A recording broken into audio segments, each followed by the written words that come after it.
We are now going to talk about supply chain a bit more. Supply chain as a multiplier.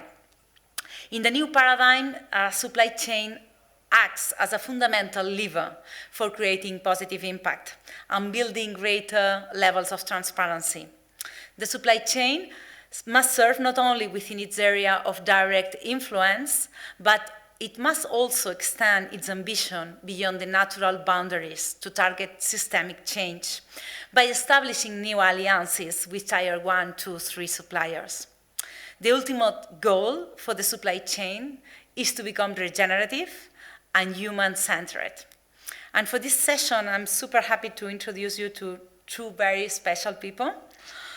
The first one is Sally Urgen. Sally, she's CEO of... Hi, Sally. That's fantastic to see you there. Sally is the CEO of Forum for the Future.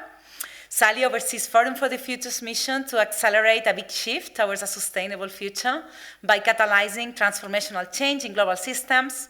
And this involves working with global businesses and memberships organizations like the United Nations Global Compact. She's a regular speaker at international conferences, and she writes for a number of publications. She's also an independent advisor on different advisory boards like Kimberly-Clark or Burberry. Good to see you, Sally. And then we have Ynzo as well. Hi, Sally, how are you? Very well, great to see you. Good to see you back. And then let me introduce you as well to Ynzo van Zanten. Ynzo, how are you? Good to see you back as well. Good, yes, great to be here again. Ynzo is Tony's Choco evangelist. He tells the story and the huge mission of Tony Chocolonely towards 100% slave-free chocolate. And Ynzo, as you will see, combines his talents as an economist, author, entrepreneur, and storyteller in his work for Tony's. No? In the past, actually, he was also responsible for launching the successful smoothie brand Innocent Drinks on the European continent. And he's also convener of the Sustainable Leadership and Entrepreneurship Program at the Amsterdam University and a guest lecturer at the University of Amsterdam and TU Delft. Tony's, as you may know, isn't your average company of chocolate. It's a chocolate company with a mission that is huge. And I think the best thing we can do is just go and talk to them. And Ynzo, I start with you. I see that a lot has happened at Tony's Chocolonely since we saw each other physically at Sustainable Brands 2018, no, here in Madrid.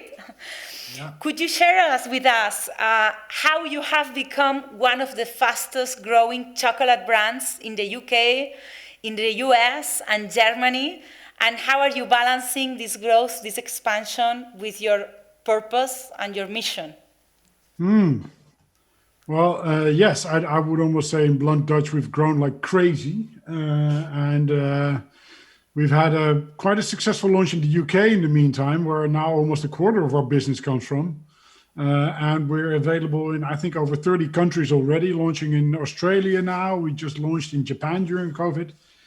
But honestly, I don't think it's a question of balancing that with purpose. I think it's because there's such a clear purpose. I think what consumers want is really a product that is speaking for, taking responsibility within your value chain as a company, and where you as a consumer can be part of a movement of a change for good within a complete industry that we, in Western society almost consume daily, right? Chocolate. So I don't think it's a balance, and I'm a strong advocate of that always, that it's not about sustainability versus profitability. I think if you let go of those two things being a paradox, then you can really reach great heights and become indeed, say, market leader in the Netherlands. And maybe, I wouldn't be so pretentious to say that we're a global brand, but at least we're becoming a globally available chocolate brand quite quickly. And I see. We'll talk later. And Sally, I wanted to ask you first of all, what's your view on the social side? No, when trying to deliver net zero objectives, no? Why is it so important to deliver on the social side when trying to deliver the net zero objectives? Of course. First of all, though, I'm very happy that Tony's Chocolonely is in the UK. So thank you for that. Very happy to see them on the supermarket shelves.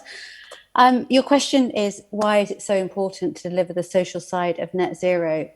And the simple answer is that if we don't think about issues around structural inequality, around equity, as we plot our pathway to net zero, if net zero is purely a numbers game, purely a carbon gain, then actually we will have billions of people that won't have access to basic needs. And that's not sustainability. Sustainability is about driving a just and regenerative future, a future that allows people and the planet to flourish. And so the social dimension is inextricably linked to the environmental dimension. And that's why I think we need to be talking about net zero plus. It has to include the social dimension. Otherwise, we are not going to create the conditions in which people will be able to flourish. Very clear. Ynzo, when we speak about end-to-end transparency, no? Realizing end-to-end transparency in the supply chain requires openness, trust, collaboration. How do you ensure bean-to-bar transparency of your cocoa supply chain? And most importantly, maybe, if mistakes do happen, because I guess that everybody can make a mistake, no? Even you. How should companies communicate bad news, no? I mean, we are very afraid, no, of being transparent, really, and you are doing very well there. I think there's two answers to that. One is really about building long-term relationships on the ground. So we have very strong and direct relationships with the cooperatives that we work with. There are 7 now in Ghana and Ivory Coast, in which more than 8,500 farmers are united. And that's really about building long-term relationships that hardly any chocolate manufacturer actually really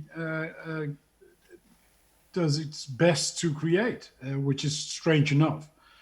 But then over due course, we really started building those systems as well. So we built a system that's called the Bean Tracker that really gives us total transparency of all the cocoa beans, indeed bean to bar, as you said, from farmer level up to the batch level in the chocolate factory. And having that system in place really gives us complete transparency. So that's the really quantifiable part of the answer to give. And what do you do when something goes wrong? I think full transparency. Radical transparency throughout your value chain, throughout your communication about how things go. And we fortunately haven't had any issues in that field over the last few years, but at a certain point in our early years, we ran into the issue that we were growing so fast that we had to decide between letting go of the complete traceability part of our beans at a certain point, or just not going on shelves for a couple of months because we wouldn't be able to produce. And we explained to our consumers why we chose to then take the untraceable cocoa beans, use those to remain on shelf, and we simply explained that. So I think a bit of humbleness and openness and transparency towards your consumers is something that they will only understand and embrace even more. Humbleness and radical transparency. That's really, those are really big words. Okay, and going to Sally now. Sally, I mean, you were speaking, no, before, and I was listening to you, and it's so obvious, no, all what you were saying, and it was so clear what you said, no. It's all about having a supply chain that it's human-centered, no, but we need to hear that because it's true that we are all the time speaking about net zero, and the social side is even, I would say, kind of disappeared sometimes. And I think it's a great reminder, no, you did for us. But I wanted to ask you, what is for you the difference between a regenerative supply chain and a sustainable supply chain? We already heard Interface this morning speaking about regeneration. No? We are going to speak a lot about this word today. So what's the difference for you, including, of course, all the social side that we cannot forget?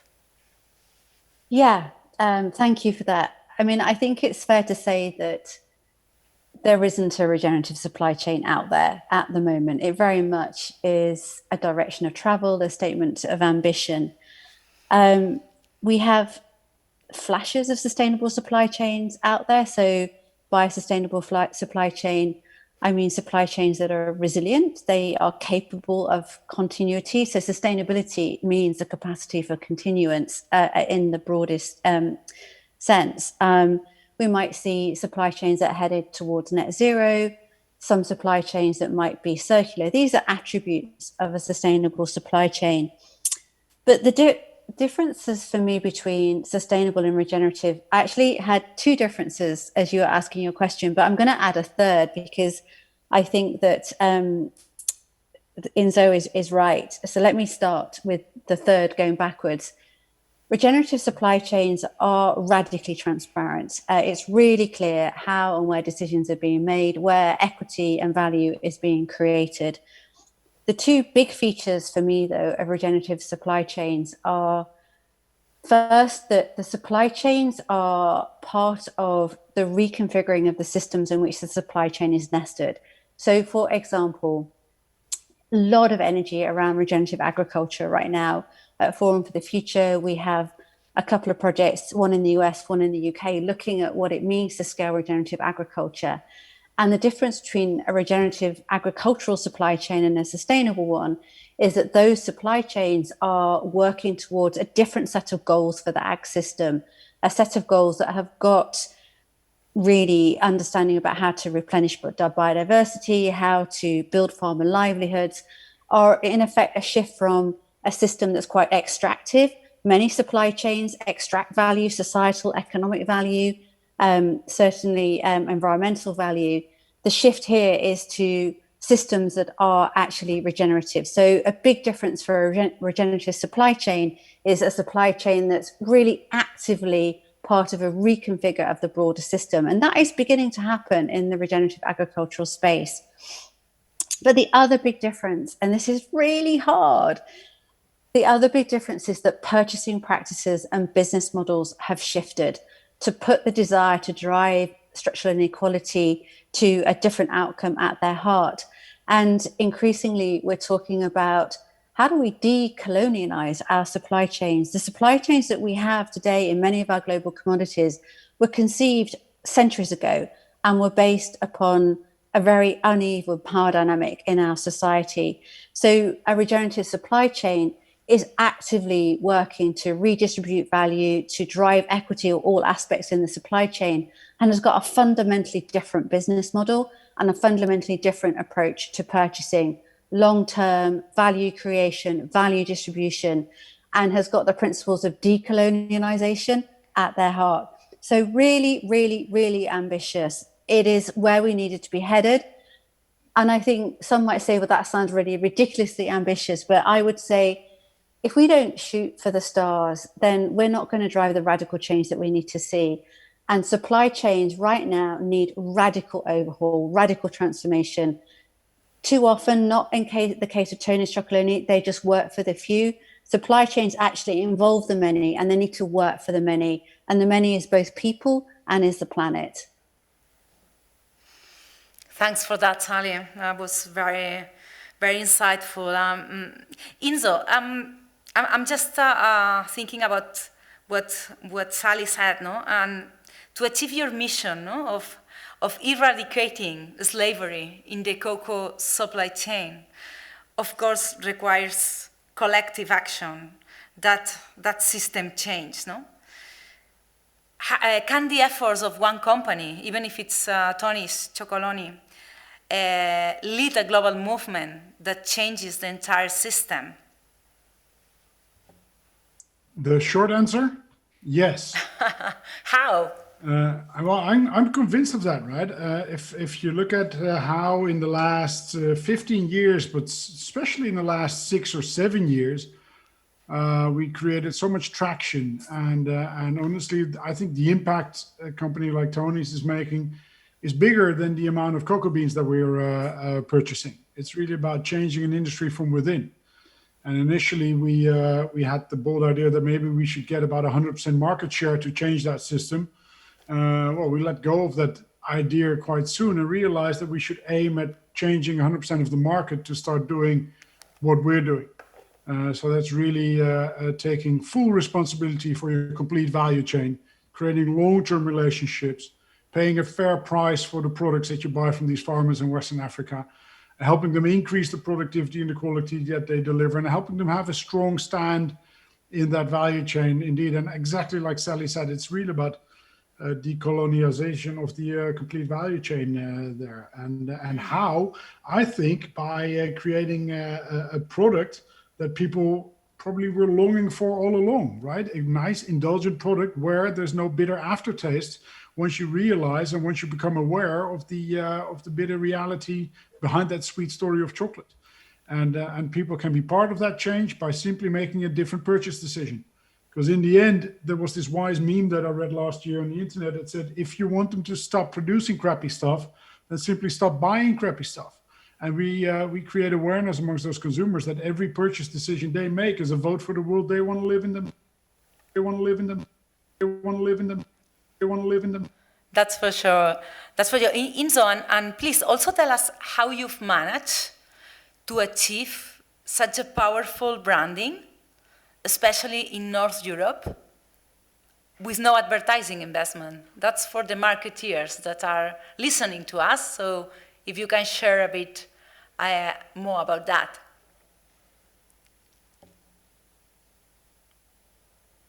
Hi, Ynzo. I was just asking, Ynzo, while we solve the technical side, Ynzo, I was just thinking that how you managed to achieve such a powerful branding, especially in North Europe now, no? But coming soon to us as well here, with no advertising investment at all, because you don't do any. And I see you everywhere, that's true, but I see you everywhere, but no advertising investment.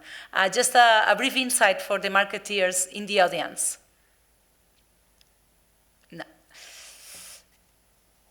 Okay, Sally, I'm gonna come back to you while we sort out Ynzo's. Sally, when we speak about regeneration, you were mentioning it before, no? We definitely speak about business model innovation.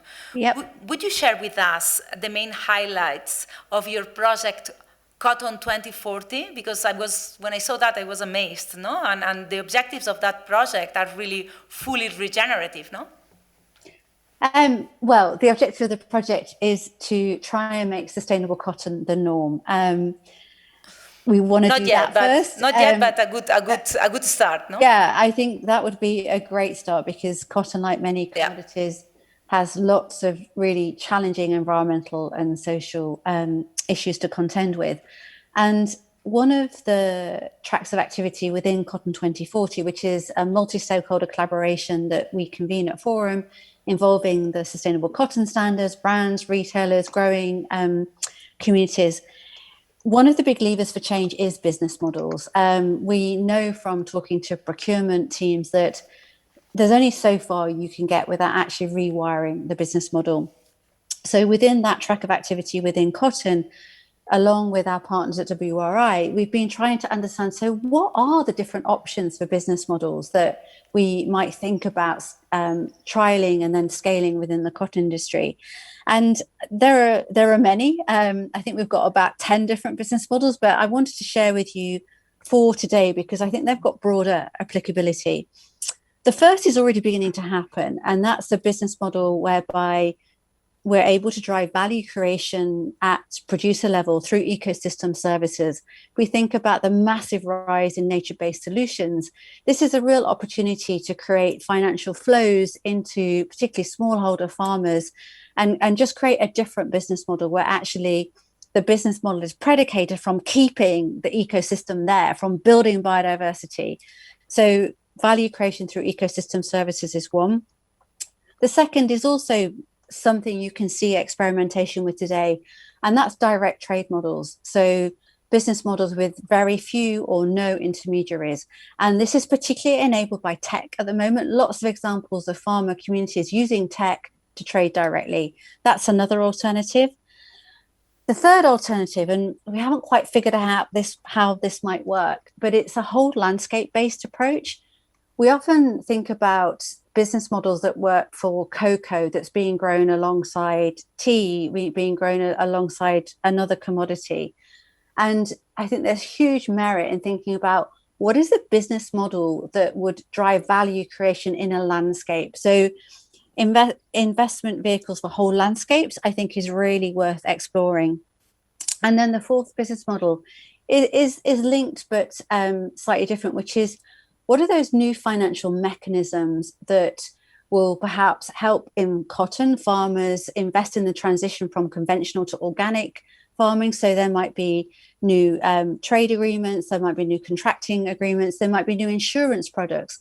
But where are there opportunities for financial instruments to, in particular, finance the transition from conventional ag to regenerative ag? And in other words, therefore, there are these different types of business models out there.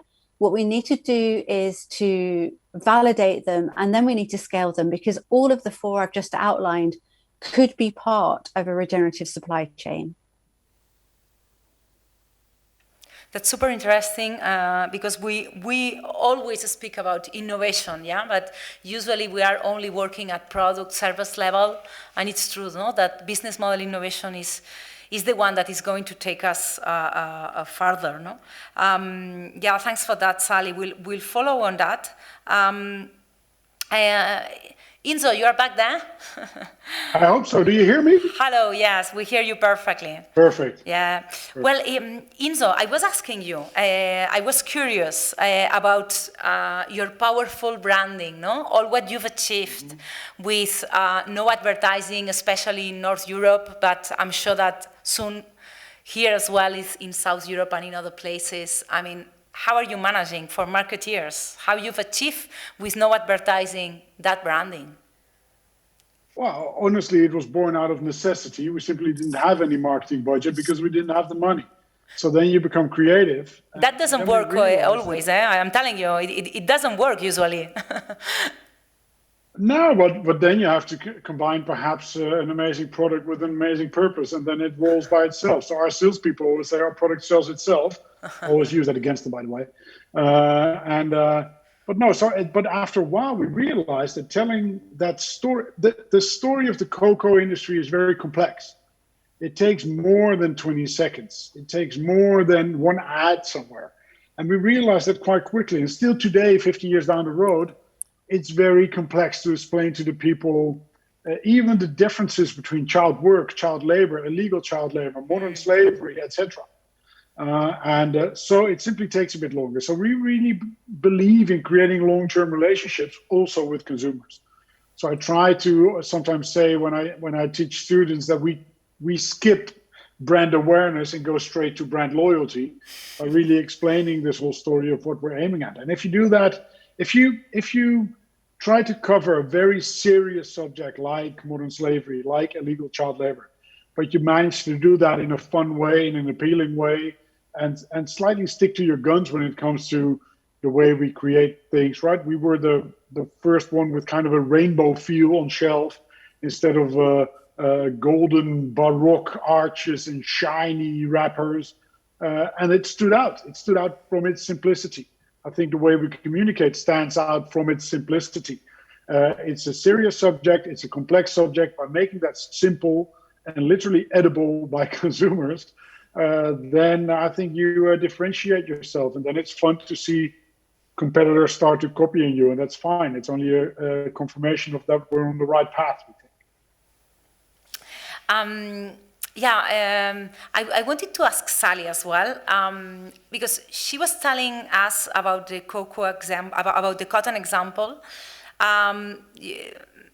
Sally, let's say that we are a company who would like to move towards a regenerative supply chain. Where should a company start from, a standard company?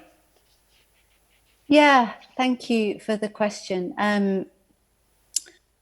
I think there are 3 steps that need to be taken, and they are sequential. The first is really obvious, but we sometimes forget about this, and that is you need to be compliant.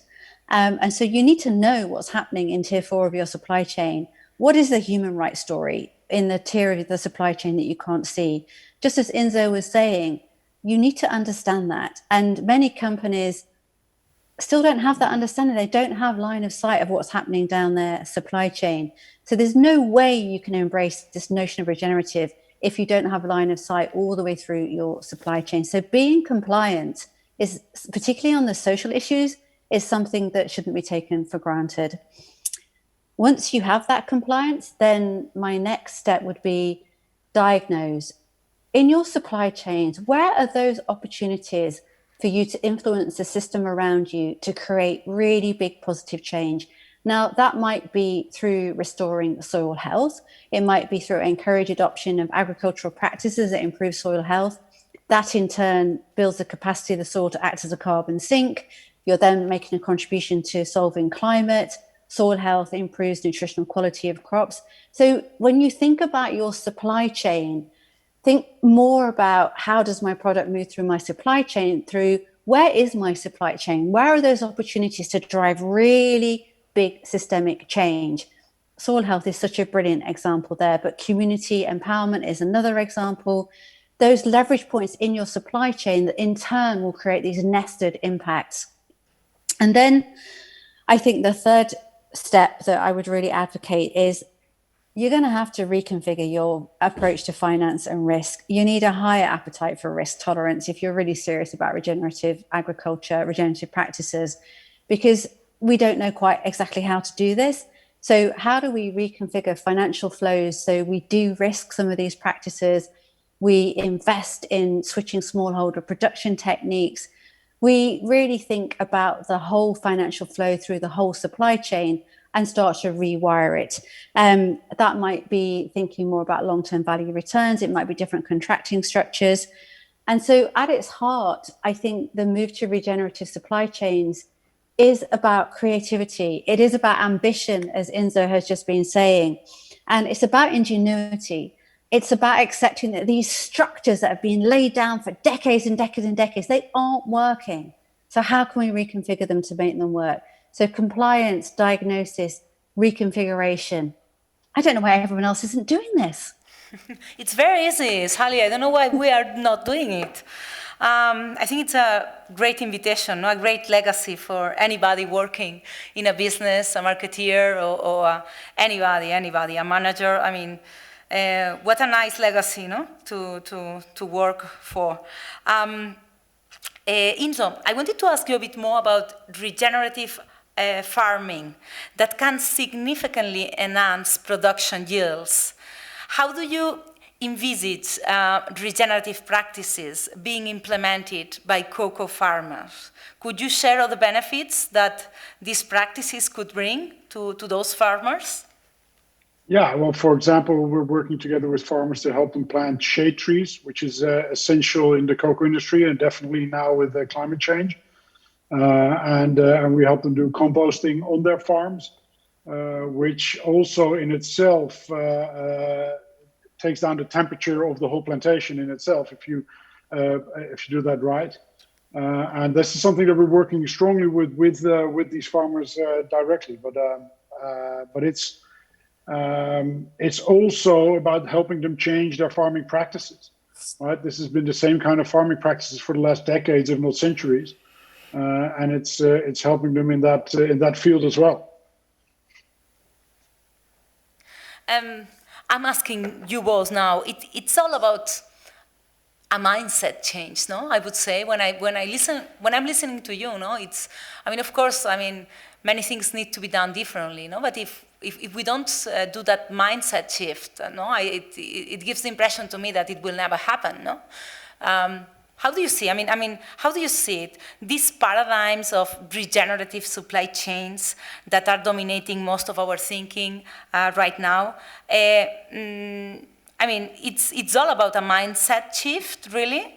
Then how we can ensure that human rights and slavery are not lost in the transition to this net zero economy?